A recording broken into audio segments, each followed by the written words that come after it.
님, 그리스도의 은혜와 평강이 여러분과 또 여러분의 삶 가운데 함께 하시기를 축복합니다. 자, 오늘은 대림절 둘째 주일이면서 성서 주일입니다. 우리가 대림절은 오실 예수님을 기다린다는 그런 뜻이 있는데, 우리가 어떻게 기다려야 되느냐? 자, 그리스도인에게 주어진 특권 가운데 하나가 바로 기도입니다. 기도는 우리의 요구를 관철하기 위한 도구가 아니라 하나님과의 관계성을 이루며 사람이 하나님과 소통할 수 있는 유일한 수단이 바로 기도라는 거죠.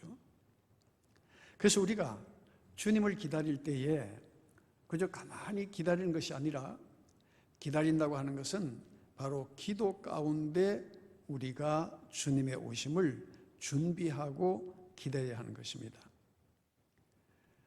자, 앞서서 말씀드린 것처럼 기도는 우리의 요구를 관철하기 위한 것이 아니라 하나님과의 관계성을 이루는 것이고, 또 사람이 하나님과 소통할 수 있는 유일한 수단이라고 제가 말씀을 드렸습니다. 자, 그렇다면 기도하지 않는다는 것은 하나님과의 관계가 소원하든지 하나님을 알지 못한다는 뜻입니다. 그런데 우리가 기도한다면 그러면 하나님께서는 우리에게 어떻게 하시는 분이신가? 첫째, 오늘 1절 말씀해 보니까 여호와께서 내 음성과 내 간구를 무하심으로? 들으심으로 그랬어요. 자, 이 들으심으로 하는 것, 듣는다는 것은 샤마라는 말인데, 경청하다 혹은 이해하다, 듣고 응답하다라는 그런 의미를 가지고 있어요. 그러니까 우리가 기도할 때 하나님은 우리의 기도에 대하여 어떻게 하신다고요? 경청하시는 분이다. 네? 경청하시고, 또 우리가 기도할 때에 우리의 마음을 이해해 주시는 것 뿐만 아니라 우리의 기도를 들으시고 응답하시는 분이시라는 것을 우리에게 보여주고 계신 거죠.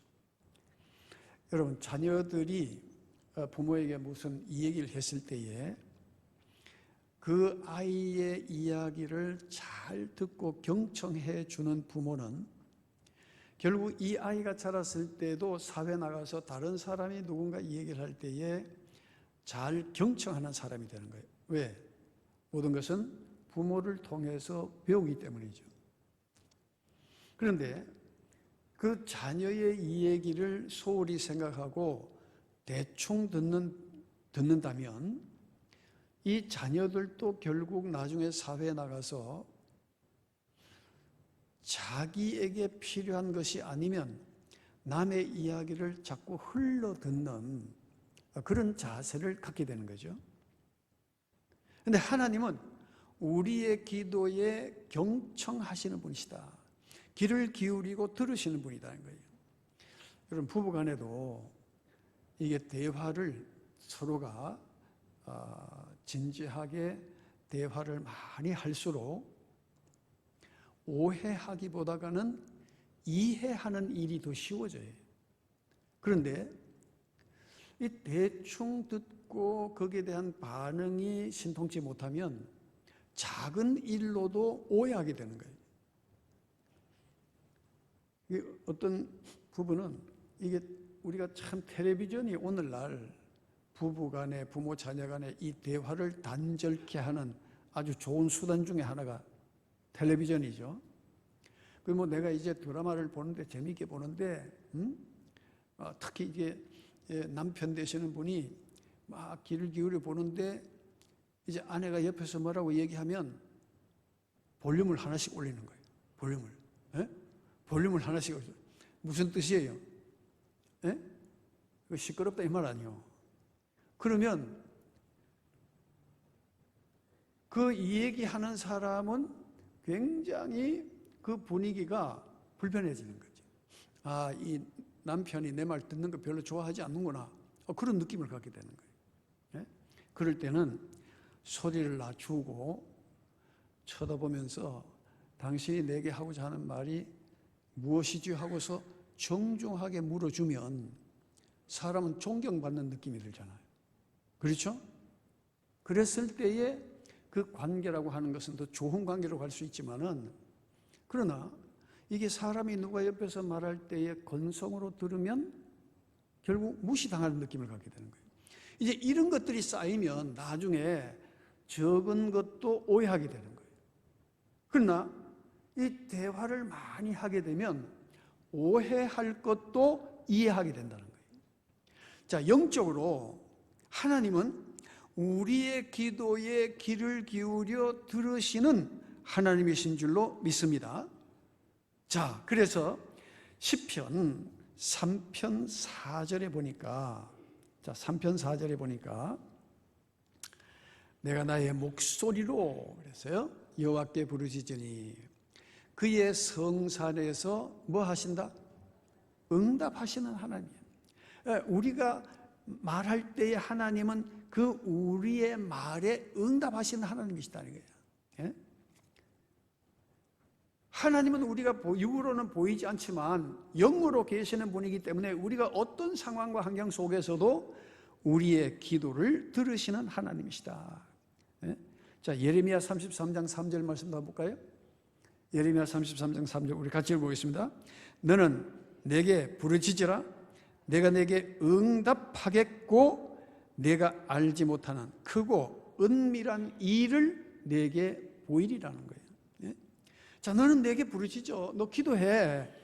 그러면 내가 내게 응답하겠고 내가 알지 못하는 크고 은밀한 일, 비밀까지도 내가 너에게 알려주겠다. 그 말씀이죠. 자, 이와 같이 예수님께서도 기도해야 할 구체적인 이유를 우리에게 말씀해 주셨어요. 그래서 마태복음 7장 7절 이하에 보면, 자, 볼까요? 마태복음 7장 7절 이하에 보면은, 자, 구하라 그리하면 어떻게 해요? 너희에게 주실 것이요. 찾으라 그리하면 어떻게 한다고요? 찾아낼 것이요. 또 문을 두드리라 그리하면 너희에게 열릴 것이니 구하는 이마다 받을 것이요 찾는 이는 찾아낼 것이요 두드리는 이에게는 열릴 것이니라. 그렇게 말씀하셨어요.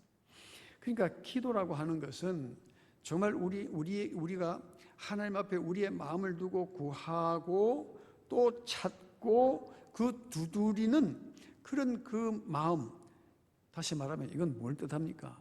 그 인내를 가지고 하나님 앞에 꾸준히 기도할 때에 그 기도하는 자가 받을 것이란 거예요. 그러면서 예수님께서 아주 중요한 비유의 말씀을 하시는데, 자, 9절 이하에 보면 너희 중에 누가 아들이 떡을 달라 하는데 돌을 주며 생선을 달라 하는데 뱀을 줄 사람이 있겠느냐? 예? 육신의 부모도 그러한데, 자, 11절 대단히 중요한 말씀인데 우리 같이 읽겠습니다. 너희가 악한 자라도 좋은 것으로 자식에게 줄 알거든 하물며 하늘에 계신 너희 아버지께서 구하는 자에게 좋은 것으로 주시지 않겠냐 이거죠. 네? 너희에게 가장 좋은 것으로 주시지 않겠느냐. 이 좋은 것이라는 것은 아가도스라는 말인데 아가마이라는 말에서 이게 전개된 것인데, 이 좋은 것이라는 것은 놀라다 혹은 경탄하다라는 뜻이 있어요. 그러니까 이 좋은 것은 정말 우리가 생각하지 못했던, 우리가 바라지 않았던 뜻밖의 것, 정말 우리가 받았을 때 놀랄 수밖에 없는 그것을 하나님께서 주시겠다는 거예요. 우리 자녀들이 너 이번에 공부 열심히 하면 아빠가 네가 원하는 거 하나 사줄 거야. 네 필요를 채워줄 거야. 그런데 이 아이가 그저 뭐 작은 거 하나 생각했는데 뜻밖의 선물을 받았을 때 아이가 놀라고 기뻐하는 것처럼 하나님께서는 좋은 것을 주시겠다는 거예요. 네? 그런데 이 마태복음에서는 마태복음 7장 11절에는 그냥 좋은 것이라고 되어 있는데 누가복음 11장 13절에 보면은 그 좋은 것이 무엇인지를 바로 얘기해 주고 있어요. 자, 한번 보겠습니다. 자, 누가복음 11장 13절 말씀. 자, 같이 읽겠습니다. 너희가 악할지라도 좋은 것을 자식에게 줄 알거든 하물며 너희 하늘 아버지께서 구하는 자에게 성령을 주시지 않겠느냐 하시니라. 그 좋은 것이 뭐라고요? 성령을 주시겠다는 거예요. 성령을. 여러분, 자, 악할지라도 좋은 것을 자식에게 줄 알거니와 너희 하늘 아버지께서는 너희에게 최고의 좋은 것을 주시는데 그것이 뭐라고요? 성령을 주시겠다는 거예요. 이거 여러분, 하나님께서 우리에게 주실 수 있는 최고의 선물이 바로 성령이라는 거예요. 무능력했던 제자들, 예수님이 붙잡히자 다 도망가버렸던 그 제자들, 또 부활하신 예수님을 보고서도 믿지 못했던 제자들, 그리고 예수님께서 부활 후 승천하셨을 때에 전부 다 무기력해졌어요. 자, 우리가 무엇을 해야 되느냐 이거지. 그때에 예수님께서 떠나기 전에 하신 말씀이 아버지께서 약속하신 것을 너희가 기다려라. 그러면 너희에게 가장 좋은 것을 주실 거야. 그리고 예수님께서 승천하셨어요. 자, 그러자 그 남았던 사람들이 모여서 뭘 하기 시작했어요? 기도하기 시작했어요. 그리고 10일째 되던 날 오순절날 마가의 다락방에서 놀라운 성령의 역사가 그들 가운데 임하게 되어졌고 무기력했던 그들이 능력 있는 그리스도인의 삶을 살게 된 것은 바로 성령의 역사로 말미암은 줄로 믿습니다. 그래서 이들이 나가서 담대히 주의 복음을 전하고 수많은 사람들이 예수님께로 돌아오는 그 귀한 역사가 바로 일어나게 된 것은 바로 성령의 놀라운 임재와 역사하심을 통하여 교회가 출발이 되어진 거예요. 자, 오늘날 또 하나님께서는 우리의 기도를 들으시는 하나님이시고 우리에게 최고의 것으로 선물 주시기를 기뻐하시는 하나님이신 줄로 믿습니다. 자, 두 번째는 우리가 어떻게 그러면 기도해야 되느냐. 자, 역시 1절 말씀에 보면은 여호와께서 내 음성과 내 간구를 그렇게 말했어요. 자, 간구한다. 이게 타한운이라는 단어인데 간청한다, 탄원한다, 간절하다 그런 뜻이에요. 여러분, 이것은 마음을 다하는 기도, 부르짖어 호소하는 기도, 힘을 다해서 하는 기도라는 거예요. 여러분, 사람이 물에 빠졌을 때에 물에 빠져 허우적거리는 사람이 올라왔을 때 사람 살려 하고 또 쑥 내려가고 사람 살려 하고 쑥 내려가면 멀리서 보는 사람이 저기 뭐 장난치나 뭐 하네. 여러분, 물에 빠진 사람은 진짜 살고 싶으면 올라왔을 때 어떻게 돼? 사람 살려 이래야 사람들이 주의를 집중하고 야, 저 사람 진짜 물에 빠졌네 이렇게 해서 건지러 가지. 물에 올라오면 사람 살려 저게 장난치는 줄 안단 말이에요. 다시 말하면 간절함이 우리에게 있느냐는 거죠. 간절함이. 여러분, 기도에 힘이 없는 것이 우리의 현실이에요. 기도에 힘이 없어요. 여러분, 초대교회는 기적이 일상이었습니다. 한국 기독교 초기 기독교 때도 교회에 기적이 일상이었어요. 저도 그 어릴 때에 어머니 손에 이끌려서 지금으로부터 한 60년 전에 그때는 한국 교회가 뜨거웠거든요. 산마다 기도하는 사람들, 기도원이 터져나가고 집회할 때면 사람들이 터져나가고. 그때 제 기억에 우리 어머니가 앞자리 잡으려고 얼마나 애를 썼는가를 제가 기억을 하고 있어요. 그저 앞자리 가서 말씀을 들으려고 말이지. 그 부흥집회 할 때 막 병이 낫고 귀머거리가 귀가 열리게 되고 막 그런 역사가 막 일어났다 이게. 저는 그것을 목도했던 사람이에요. 그때는 모두가 다 그렇게 열심히 서로 그냥 앞자리에 앉아서 말씀을 받기 위해서 그냥 그리고 뭐 하여튼 또 안수기도 한다 하면은 사람이 많아가 한 번만 받으세요 해도 또 어떤 사람은 뒤로 돌아와가지고 또 두 번째 받는 사람도 있고 말이지. 어쨌든 그 어려운 환경 속에서 이겨보려고 모두가 그렇게 애를 쓰고 그때는 부흥집회를 2주간 하더라고요. 2주간. 요즘은 2주간 하면 아무도 안 옵니다. 세상도 바쁜데 누가 옵니까? 한 주 해도 안 와요. 한 주 해도. 수요일까지 해도 잘 안 모여요. 수요일까지 해도. 왜? 이제는 세상의 일이 너무 바빠졌어요. 그래서 하나님께 쓸 시간이 없어졌어요. 하나님께 마음을 둘 여유가 없어진 거예요. 여러분, 초대교회 때는 그 기적이 일상일수밖에 없었던 것은 그들의 기도에 간절함이 있었다는 거예요. 자, 사도행전 1장 14절 한번 볼까요? 사도행전 1장 14절에 보면 13절에서 제자들의 이름이 나오고 그 다음에 14절에 여자들과 예수의 어머니 마리아와 예수의 아우들과 더불어 마음을 같이하여 어떻게? 오로지 기도에 힘썼다고 그랬어요. 오로지 기도에 힘쓰더라는 거예요. 얼마나 간절했겠냐 이거지. 그러니까 성령의 놀라운 역사가 그 모인 120명의 사람들에게 각각 성령의 역사가 임했더라는 거예요. 그리고 그들은 회개가 있었습니다, 여러분. 자, 사도행전 2장 38절 한번 볼까요? 자, 2장 38절, 39절에 보면, 자, 38절 우리 같이 한번 읽겠습니다. 베드로가 이르되 너희가 회개하여 각각 예수 그리스도의 이름으로 세례를 받고 죄 사함을 받으라.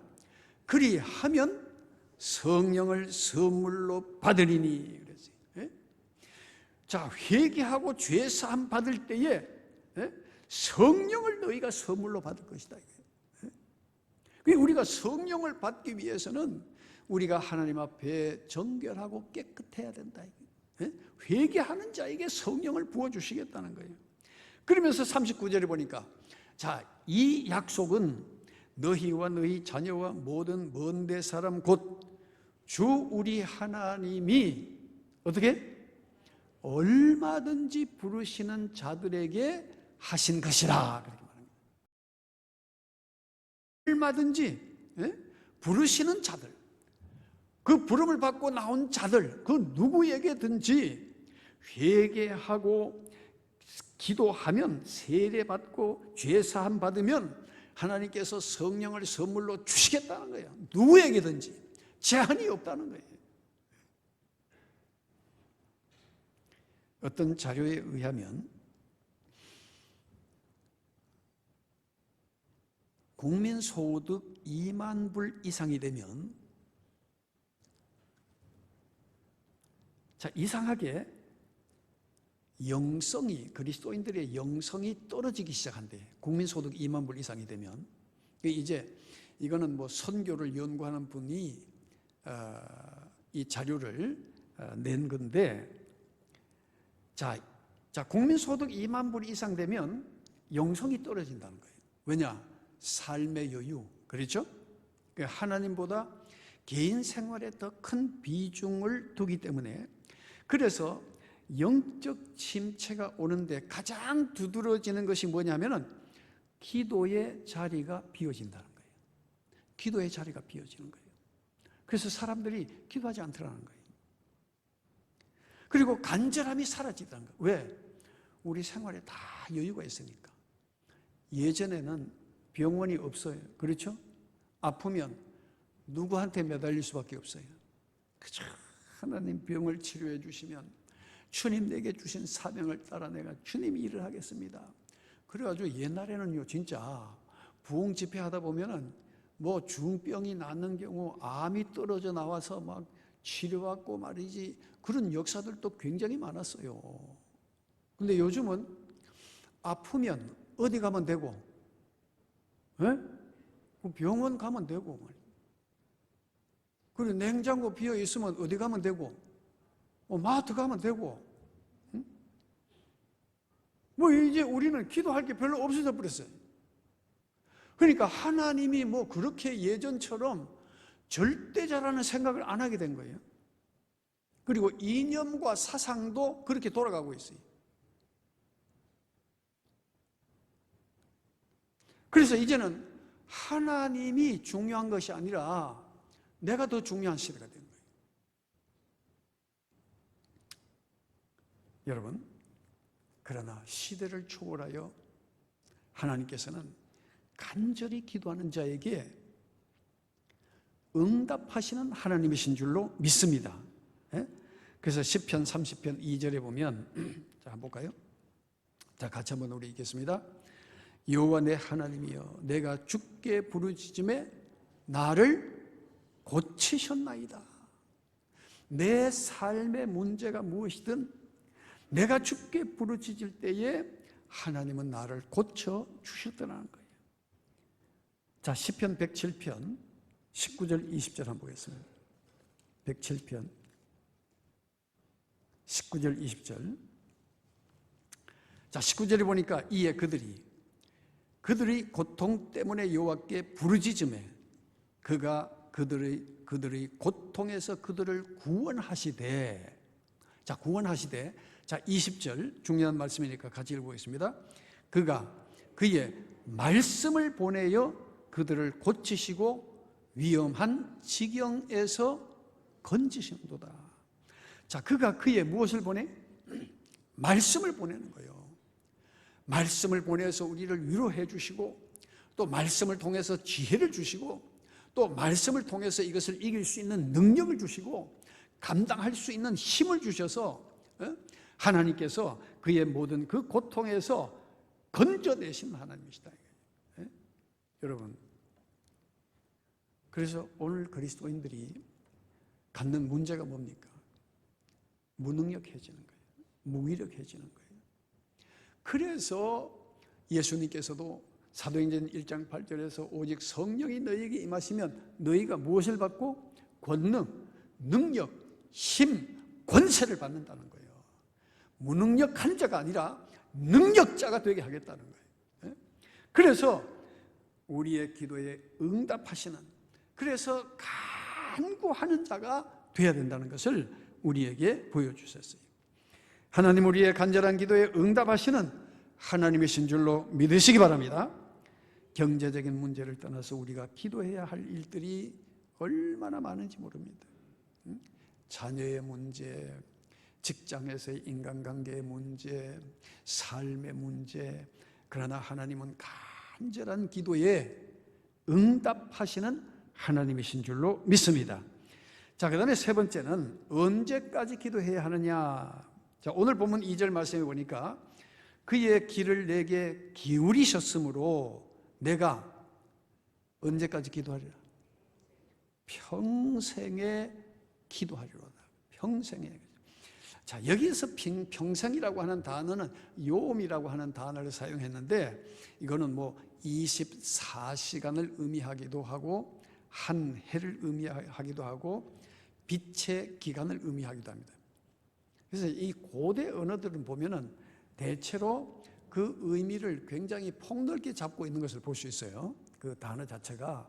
그러니까 이것은 뭐 하루 24시간을 의미도 하기도 하고 한 해를 의미하기도 하고 내가 사는 빛의 날, 살아있는 동안을 의미하기도 하는 거예요.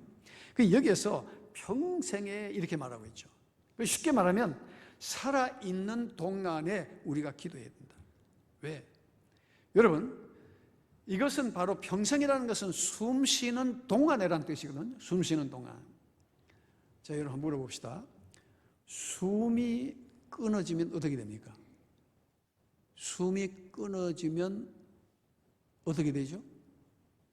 예? 숨이 끊어지면 죽죠. 숨이 끊어지면 죽어요. 그러면 기도가 끊어지면 어떻게 될까요? 육신은 안 죽습니다. 그렇죠? 육신은 숨만 쉬면 되니까. 그런데 기도가 끊어지면 뭐가 죽을까요? 영이 죽습니다. 그래서 감각 없는 신앙생활을 하게 되는 거예요. 그저 시계추처럼 교회에 왔다 갔다 하게 되는 거예요. 자, 숨이 끊어지면 육체가 죽듯이 기도가 끊어지면 영이 죽는 거예요. 자, 영이 죽게 되면 매사에 내 중심으로 모든 사물을 보게 되는 거예요. 자, 그러면 모든 걸 다 둘러보면 불평과 불만밖에 없어요. 여러분 유튜브에서 봤는지 모르겠습니다만 어떤 교회 집사님이 목사님 찾아왔어요. 목사님, 저 이 교회 도저히 못 다니겠어요. 네? 어떤 집사는 이렇게 하고 어떤 집사는 저렇게 하고 권사는 이렇게 하고 또 누구는 저렇게 하고 세상에 나는 이런 교회 생전 처음 봤어요. 나 이 교회 떠날래요. 그러니까 이 목사님께서 집사님 많이 힘드셨겠네요. 자, 그러면 제가 한 가지 제안할 테니까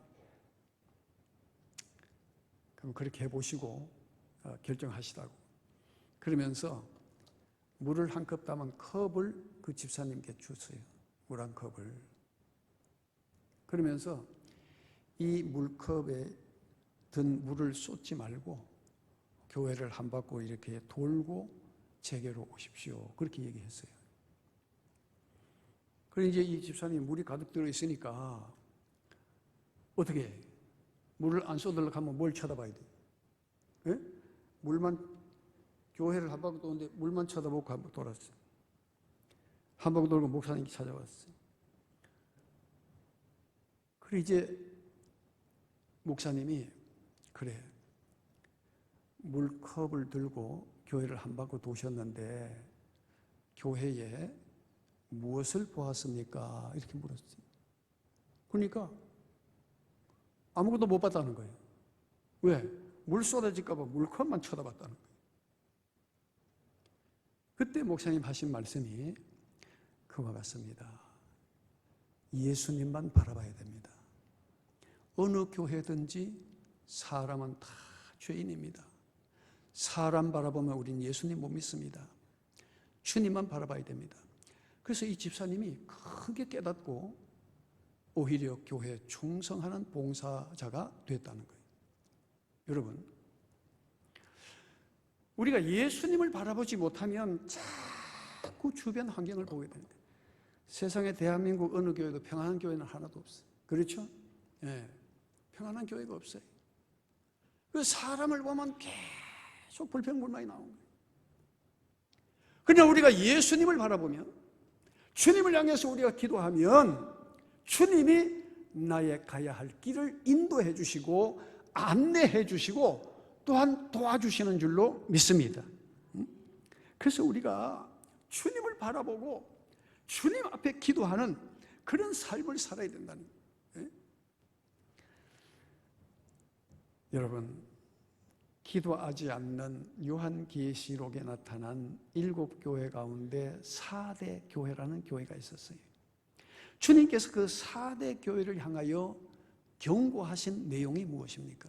자, 계시록 3장 1절 이하에 보면, 자, 계시록 3장 1절, 자, 우리 같이 한번 읽겠습니다. 4대 교회의 사자에게 편지하라. 하나님의 7 영과 7 별을 가지신 이가 이르시되 내가 내 행위를 아노니 내가 살았다 하는 이름은 가졌으나 죽은 자로다. 네가 살아있는 것 같지만은 너가 죽었다 이거야. 그러면 뭘 말하는 겁니까? 육은 살아있지만은 그 영이 죽은 사람, 하나님을 바로 알지 못한 사람이라. 그래서 2절 이하에 보니까 너는 일깨어 그 남은 바 죽게 된 것을 굳건하게 하라. 내 하나님 앞에 내 행위에 온전한 것을 찾지 못하였노니 그러므로 내가 어떻게 받았으며 어떻게 들었는지 생각하고 지켜 뭐하라? 회개하라. 응? 회개하라. 만일 일깨지 아니하면 내가 도둑같이 이르리니 어느 때에 내가 이르는지 내가 알지 못하리라. 응? 너희 회개하라. 응? 영적으로 눈먼 것을 회개해라. 영적으로 잠든 것을 회개하라는 거예요. 응? 그래서 우리가 정말 우리가 깨어서 기도하는 자가 되어야 된다. 여러분, 한 해를 마감하고 새해를 맞이할 때는 더 많은 복잡한 일들이 있습니다. 여러분, 또 새로운 계획을 해야 되고 한 해를 마감해야 되고, 그때 정말 우리들이 이 깨어서 기도하면서 정말 다시 오실 예수님을 기다리는 그런 대림절이 되어야 되는 거예요. 그리스도인은 걱정거리를 두고서 걱정하는 것이 아니라 기도하는 사람이 참 그리스도인인 줄로 믿습니다. 자, 시편 105편 4절 한번 볼까요? 105편 4절. 자, 시편 105편 4절에 여호와와 그의 능력을 구할지어다. 그의 얼굴을 어떻게 해요? 항상 구할지어다 그랬어요. 항상 하나님께 마음을 두라 이 말이죠. 자, 누가복음 21장 36절 한번 보겠습니다. 누가복음 21장 36절.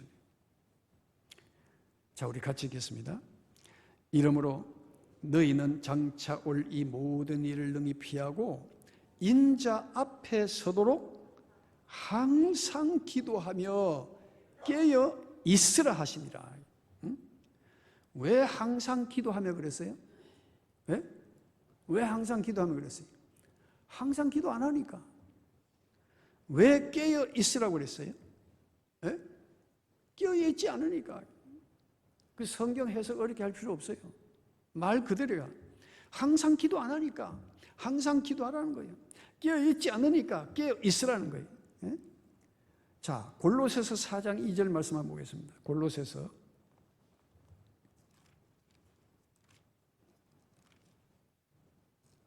자, 4장 2절 말씀. 자, 우리 함께 봉독하겠습니다. 기도를 계속하고 기도에 감사함으로 깨어 있으라. 자, 이제 여러분들이 해석하시기 바랍니다. 왜 기도를 계속하라고 그랬어요? 자, 여러분들이 해석해 보세요. 왜 기도를 계속하라고 그랬어요? 계속 안 하니까. 왜 기도에 감사함으로 깨어 있으라고 그랬어요? 감사하지 않고 깨어 있지도 않으니까. 그래서 기도를 계속하고 기도에 감사함으로 깨어 있으라 그렇게 말씀하신 거예요. 오늘날 그리스도인들이 능력 있는 삶을 살지 못하고 세상에 휘둘리는 삶을 사는 이유는 분명합니다. 진실한 기도, 간절한 기도가 없기 때문이에요. 그러나 우리가 다시 깨어 기도할 때 하나님은 우리의 기도를 들으시고 응답하시기를 기뻐하시는 하나님이신 줄로 믿습니다. 오히려 우리에게 성령을 주셔서 세상을 이기는 그리스도인의 삶을 살게 해 주시는 것입니다.